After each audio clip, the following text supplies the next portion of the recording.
When you turn the deadbolt on an Airbnb, your brain immediately does this kind of chemical sigh of relief, right? You feel safe. Oh, absolutely, yeah. The door is locked, the bags are down, the vacation has officially started. But, I mean, statistically speaking, you have just locked yourself inside a completely foreign environment. Like, you know absolutely nothing about the perimeter or the sight lines or who else might still possess a copy of those keys. Right, and we perform this incredible psychological trick on ourselves, you know? Because money changed because there was a transaction for a cleaning fee and a nightly rate, we subconsciously assume we've purchased this, protective barrier. Right. We basically trade our baseline situational awareness for the comfort of a nice couch. Yeah, which is wild.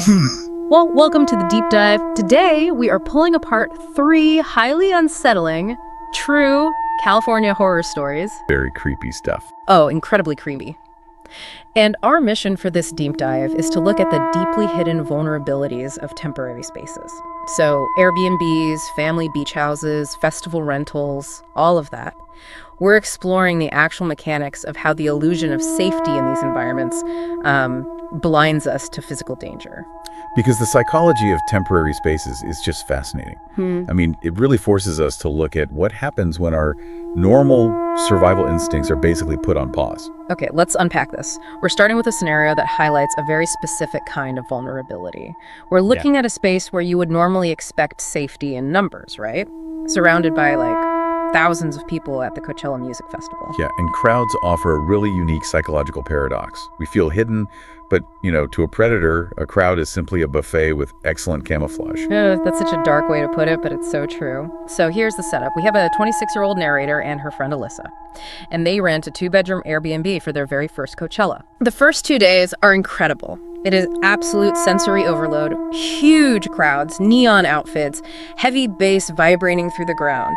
But by day 3, they hit this massive wall of physical exhaustion. Naturally. Right.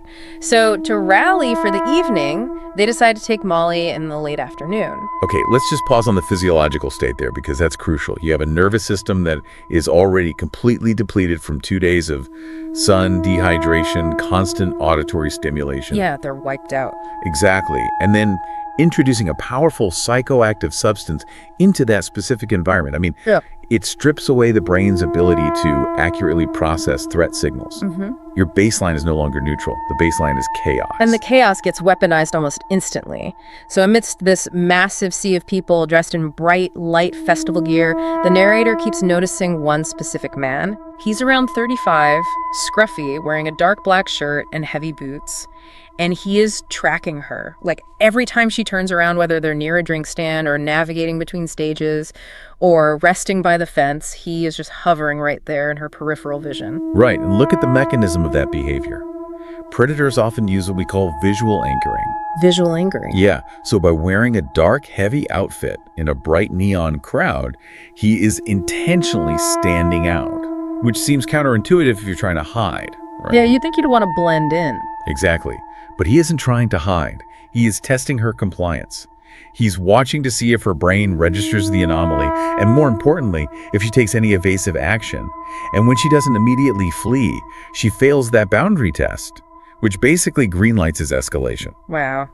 And the situation deteriorates rapidly because the drug starts hitting her in a really negative way. She describes feeling intensely restless, panicked, overstimulated, and right when she's visibly struggling, the stalker swoops in. Of course he does. Right. He walks right up to her, smiling, trying to dance, flirting. And in that split second of distraction, she realizes her friend Alyssa is gone. She is completely alone in the crowd. Oh, no. And instantly, the man drops the flirting. He leans in close, asks if she lost her friend, and offers to help her look.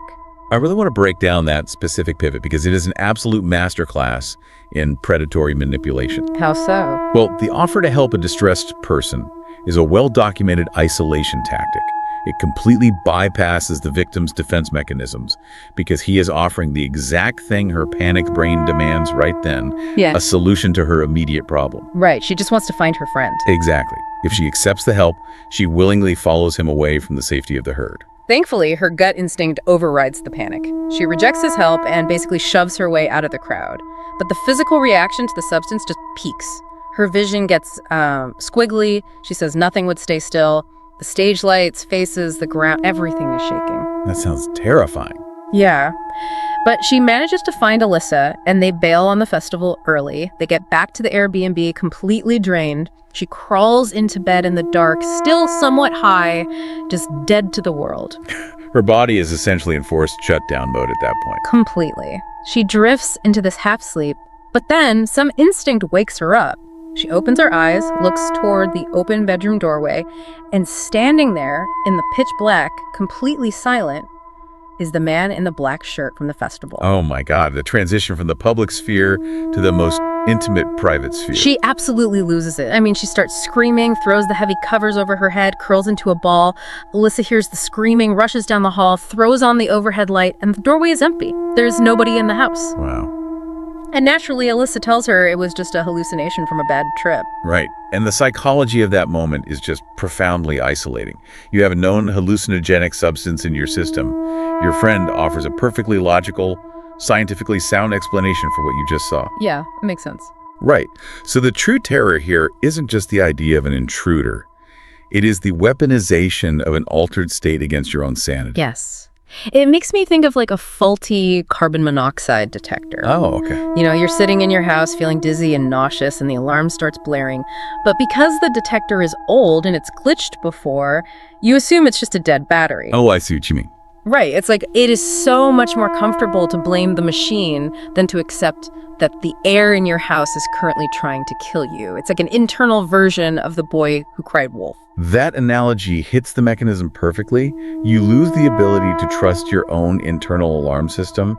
You just convince yourself the threat isn't real. Except the threat was entirely real. Right. Because the next morning, the drug is out of her system and they find physical proof. There are muddy boot prints tracking from the front door of the Airbnb straight down the hallway, stopping exactly at the threshold of her bedroom door and then tracking right back to the exit. And nothing in the house is stolen. Which tells us everything we need to know about the intruder's motive. It's so chilling. It is. The physical proof shatters the safety of the hallucination theory. If it was just a drug-induced misfiring of the brain, the nightmare ends when the chemical leaves your bloodstream. But those boot prints, that means a predator successfully tracked a target from a chaotic crowd of tens of thousands, bypassed the physical security of a locked rental house, and stood over a sleeping victim purely to observe. Just to watch. Exactly. The intent wasn't financial gain. The intent was psychological dominance and physical access. Okay, so the Coachella story shows how an altered state creates extreme vulnerability in a chaotic crowd.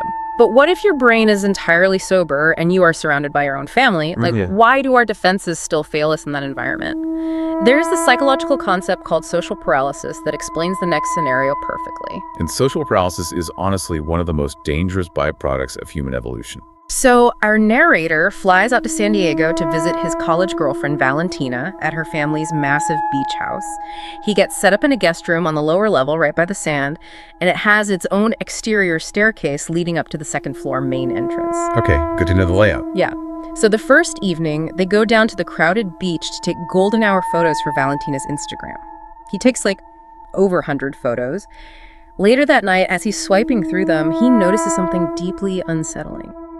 In the background of nearly every single picture, there is a man lurking. Oh, wow. Sometimes he's staring at Valentina's back. Sometimes he is staring dead into the camera lens. What's fascinating here is the shift in tactics. The intruder is inserting himself into their digital footprint before making a physical move. Right. He is visually normalizing his presence. It's a very brazen form of boundary testing, but done through a proxy. He actually wants the narrator to discover him in those photos. And he doesn't stop at the digital footprint. Later that night, the narrator is out on the dark beach on a phone call with his boss. While he's talking, he spots that same black figure standing further down the beach, staring right at him. Oh boy. And I know you are listening to this right now thinking, I would immediately scream or confront him or run inside, but the narrator just looks away and pretends not to notice. He literally just turns his back. Why do we do that? Why do we suppress our basic primal survival instincts just to avoid being awkward? It's because of the clash between your amygdala and your prefrontal cortex. Okay. When your amygdala fires a threat warning saying, hey, that guy is staring at us in the dark, your prefrontal cortex often steps in to rationalize it. It literally calculates the social costs of screaming, who are you, on a public beach. Yeah, you don't want to look crazy. Exactly. We are conditioned from childhood not to stare, not to make a fuss, to be polite. So in a split-second calculation, the brain chooses social comfort over primal safety. And predators absolutely rely on this exact social paralysis to close the distance. And relying on it worked beautifully for the stalker because things escalate aggressively from there. The next night, the narrator feels sick. He stays in bed alone on the lower level while Valentina's family goes out to dinner. So he's isolated. Right. Around 7 in the evening, he wakes up from a light sleep because he hears rapid, rhythmic tapping on the glass patio table outside his window. He looks out, and standing right there is the guy from the beach photos. Oh my God. He's wearing a black hood, and he just slowly waves at the narrator. Let me stop there for a second. Waving is generally a friendly gesture, right? Right. Like, why wave before an attack? Wouldn't you just break the window? Well, the wave is not friendly. It is a compliance test and a dominance display wrapped into one single motion. How so? By waving, the predator is forcing an interaction. He's saying, I see you see me, and I dictate what happens next. He is gauging the narrator's reaction time. If the narrator freezes, which he does, the predator knows he has a tactical advantage. Man. And the guy instantly sprints up the exterior stairs. The narrator hears the heavy second-floor front door violently rip open. The intruder runs inside the house, bounds down the interior wooden stairs, and aggressively jerks the handle of the narrator's locked bedroom door. Wow. When it doesn't open, he starts throwing his entire body weight against the wood, trying to splinter the frame. This is a textbook, terrifying escalation curve. I mean, going from digital background lurking to passive physical proximity on the beach to a full-scale dynamic home invasion. Yeah, it's so fast. The narrator screams that he's calling 911. He puts his own weight against the door, and the guy eventually gives up and runs out. Okay, good. But when the police finally arrive, which is way too late, and the family gets home, they inventory the house to see what was taken. The TVs are there, laptops are there. The intruder stole a small security camera from Valentina's room and a pile of her dirty clothes and bathing suits. And that detail right there, the stolen items, fundamentally changed the classification of this crime. Real. Oh, absolutely. This was not a burglary of opportunity. A burglar takes easily pawned electronics, right? Yeah, cash, laptops. Exactly. The theft of deeply personal, intimate items like worn clothing and swimwear indicates a highly sexually motivated predatory stalking situation. He took proxy items that physically represented the female victim. It just underscores how obsessive the intruder had become in a matter of, 48 hours? It makes my skin crawl. It really does. Okay, so crowds offer camouflage, and families create a false sense of social security. Let's strip all of that away. Let's look at ultimate isolation. We assume a remote location is safe because there's no one around to hurt us. But what happens when the whole concept of a secure perimeter is a deadly illusion? Isolation is a double-edged sword. It offers unparalleled privacy, sure, but it completely removes any societal safety net. Out there, you are entirely your own first responder. Exactly. So a couple decides they are burning out at work. They rent a very private, highly modern, one-story Airbnb out in the Palm Springs desert. It's about 15 minutes outside the city limits, where the houses are spaced miles apart and the desert landscape just takes over. Okay, very secluded. Very. We're talking floor-to-ceiling glass doors, concrete floors, backyard pool, and a small, standalone storage shed near the property line. No neighbors at a sight. Sounds beautiful, but very exposed. Right. And the first 2 nights, they hear these faint, heavy thumps outside. At one point, the narrator thinks he hears a distant voice calling out. But they do what we all do. They dismiss it. Of course. They blame the wind. They blame the house settling, coyotes, whatever. We really need to look at how the brain processes auditory anomalies in what I call a paid quiet zone. A paid quiet zone. Yeah. When you spend money to retreat to the desert for peace and quiet, your brain simply refuses to process strange noises as human threats. To acknowledge that a voice in the dark is human means destroying the peace you literally just paid for. Oh, well. It's a form of financial cognitive dissonance. That makes perfect sense. But on night 3, denial is no longer a viable option. Around midnight, the narrator is grabbing water when he sees a harsh security motion light trigger in the deep backyard. Then it shuts off. 10 seconds later, another light triggers further down the fence line. Oh, no. Then another one closer to the pool. They're painting a sequential, illuminated path directly toward the glass doors of the house. That right there is the visual representation of a collapsing perimeter. It's terrifying. The girlfriend is terrified, begging him to just shut the blinds, lock the doors, and ignore it. But the adrenaline takes over. He goes to the kitchen, pulls a large chef's knife from the block, and steps out the backsliding door into the desert night. Wow, that's bold. Right. It is dead quiet. But then he looks down at the sand near the patio. He sees fresh footprints, and not coyote tracks. Clear, heavy human shoe prints leading directly from the side of the yard across the sand, stopping at the closed door of the small pool shed. Following those prints goes against every logical survival instinct. But honestly, the need to establish the reality of the threat, to know for sure if you are being hunted, that can completely overpower the urge to hide. He walks across the yard and stands about 3 feet from the closed shed door. He's gripping the knife, just listening. Nothing happens for 5 agonizing seconds. And then, from inside the pitch-black shed, he hears a man's voice. And it's not a yell, it's not a threat. It is a normal, calm, almost conversational tone. The voice simply says, "Excuse me, could you open the door, please?"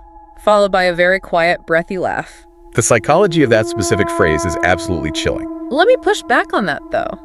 I would think a polite request means the guy is cornered, right? Like he's trying to de-escalate, or he's trying to talk his way out of trouble. Why does politeness signal danger to you? Because it completely breaks the expected script of a confrontation. Think about it. If you catch an intruder, you expect them to run, panic, or act aggressively. A frantic threat induces an immediate fight-or-flight response in you. Right, you get ready to fight. Exactly. But a polite conversational request, it causes massive cognitive dissonance. Your brain stutters trying to process manners in a life-or-death situation. It paralyzes the victim's reaction. It shows the intruder is not operating on blind adrenaline. He is highly organized in his thought process. Be calm. He feels so entirely in control of the power dynamic that he can afford to mock the homeowner. He's treating it like a game. Wow.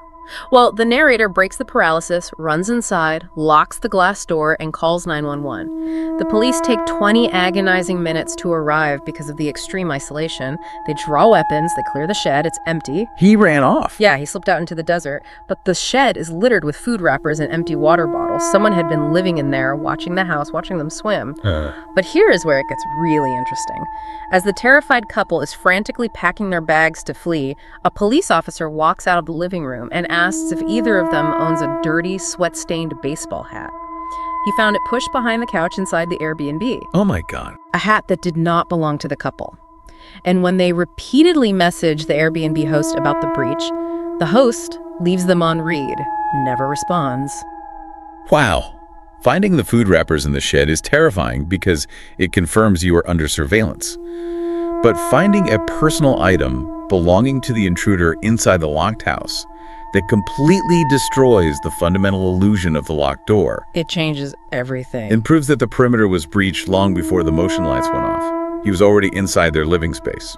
I want to use an analogy here. It's like getting into your car, rolling up all the windows, and arming the security system while completely ignoring the fact that a mosquito is already buzzing around inside the cabin. Right. You have successfully locked the outside world out, but you have unknowingly trapped the nuisance in the enclosed environment with you. It's like a Trojan horse. That is exactly the dynamic. When you rent a beautiful, isolated house, you assume you are turning the deadbolt to keep the danger outside. But the dirty hat proves that the environment belonged to the intruder first. You are sealing yourself into their territory. Man, so if we pull all of this together, what are we really looking at? If we synthesize the mechanics across all 3 of these sources, the common denominator is our inherent, almost blind trust in the transactional nature of temporary spaces. Yeah. Whether it's a bustling festival rental, a beachfront family villa, or a remote desert retreat, we assume these environments are inherently secure because we paid to be there. And because we desperately want to preserve that relaxing vacation mindset, we routinely dismiss glaring, screaming red flags. Like the squiggly vision. Right. We blame squiggly vision entirely on a substance. We calculate the social cost and pretend not to see the weird figure on the beach to avoid awkwardness. We blame heavy footsteps on the desert wind. We consistently prioritize our emotional comfort over our physical survival until the irrefutable physical proof, muddy boot prints, stolen intimate apparel, or a dirty hat behind the couch forces our brains to finally accept reality. I know you are listening to this right now and thinking about your next trip. We all use vacation rentals. We all want to arrive, drop our bags, take that deep breath, and just let our guard down. Of course we do. But these stories serve as a stark, mechanical reminder. Your intuition is a highly evolved survival tool. Trusting your gut is always, always more important than being polite or avoiding a scene or worrying about sounding paranoid to your friends. If your brain is quietly signaling that something is wrong with the environment, stop rationalizing it and listen to it. Because a locked door is only as secure as the person who holds the master key. And the terrifying truth about the sharing economy is that you never truly know how many copies of that key exist or whose pocket they might be in. Which leaves us with a final lingering thought for you to mull over. The next time you check into a pristine, quiet rental property and you hear that heavy, satisfying click of the deadbolt as you lock the outside world out, how certain are you that you aren't just locking someone else in with you?